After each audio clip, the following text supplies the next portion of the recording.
আসসালামু আলাইকুম সুপ্রিয় ভিউয়ার্স, ভাতা সংক্রান্ত আরও একটি গুরুত্বপূর্ণ ভিডিওতে আপনাকে স্বাগতম জানাচ্ছি। তো আপনারা যারা বিভিন্ন ভাতার টাকা পেয়ে থাকেন, এখনও পর্যন্ত আপনি পাচ্ছেন না, অনেকেই কিন্তু পেয়ে গেছে ভাতার টাকা। আপনারা কিন্তু ইতিমধ্যে সবাই জেনে গেছেন যে ভাতার দ্বিতীয় কিস্তির টাকা জানুয়ারির 1 তারিখ থেকে সবাই পাচ্ছে, এবং আপনি কেন পাচ্ছেন না সেই বিষয়টা নিয়ে আজকে কথা বলবো।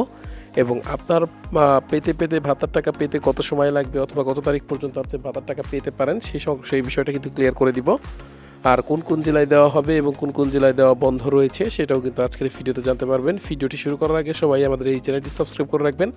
আপনারা কিন্তু অনেকেই ভিডিওটি দেখতেছেন বাট চ্যানেলটি সাবস্ক্রাইব করার নাই। ভাতা সংক্রান্ত যে কোনো আপডেট পাওয়ার জন্য অবশ্যই চ্যানেলটি সাবস্ক্রাইব করবেন। আমরা যতদূর তথ্য পেয়েছি, প্রায় বেশিরভাগ লোকের কিন্তু ভাতার টাকা দেওয়া শেষ হয়ে গেছে। বিশেষ করে যারা হচ্ছে বয়স্ক ভাতার টাকা পেয়ে থাকে তাদের টাকা কিন্তু দিয়ে দেওয়া শেষ হয়েছে।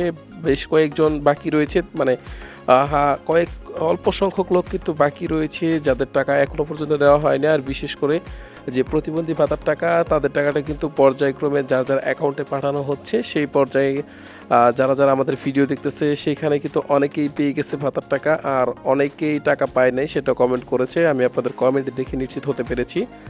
আর বাকি হচ্ছে আপনাদের টাকা পেতে কেন দেরি হচ্ছে সেই বিষয়ে যদি বলতে চাই, তাহলে হচ্ছে আপনাদের যাদের যে সমাজসেবা অফিস রয়েছে সেখান থেকে যে আপনাদের নির্ভুল পেরোল পাঠানো হয়েছিল, সেই পেরোল পাঠাতে কিন্তু বেশ কিছুটা সময় লেগেছিল।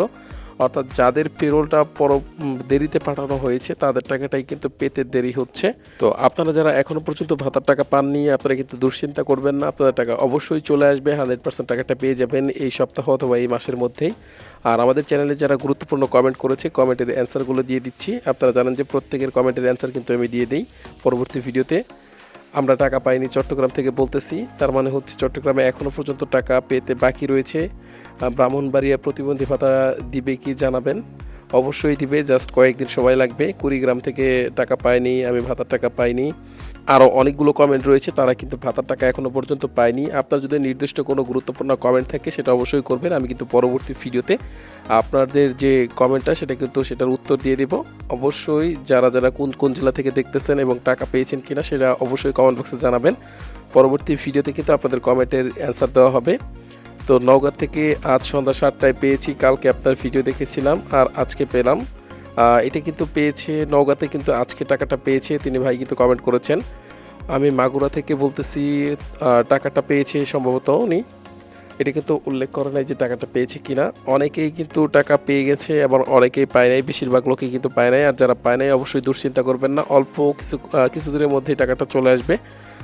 এটা কিন্তু নির্দিষ্ট করে কখনোই বলা সম্ভব না যে আপনার জেলায় কবে আসবে, আপনার উপজেলায় কবে আসবে, অথবা কার টাকা কখন দিবে। আপনার সমাজসেবা অফিস থেকে যাদের পেরোলটা আগে পাঠিয়ে দিয়েছিল তাদের টাকাটা কিন্তু আগে দেওয়া হচ্ছে। আর আপনারা কিন্তু প্রত্যেকেই টাকাটা পেয়ে যাবেন, আর নাম্বার নিয়ে চিন্তা করবেন না।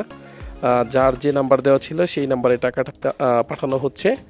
আর যারা যারা নতুন নাম্বার আপডেট করেছেন তাদের আগেকার নাম্বারও যাইতে পারে টাকা, সেটা কিন্তু এখনও পর্যন্ত নিশ্চিত না। অর্থাৎ যারা যারা নাম্বারটা আপডেট করেছেন নিজের এনআইডি কার্ড দিয়ে সিম কিনে, পরবর্তীতে ওই এনআইডি কার্ড দিয়ে অ্যাকাউন্ট খুলে যারা জমা দিয়েছেন সেই নাম্বারেও টাকা আসতে পারে, অথবা পূর্ববর্তী যে নাম্বার ছিল সেটাতেও টাকা যেতে পারে, সেটা কিন্তু সমাজসেবা অফিস থেকে এখনও নিশ্চিত করা নেই।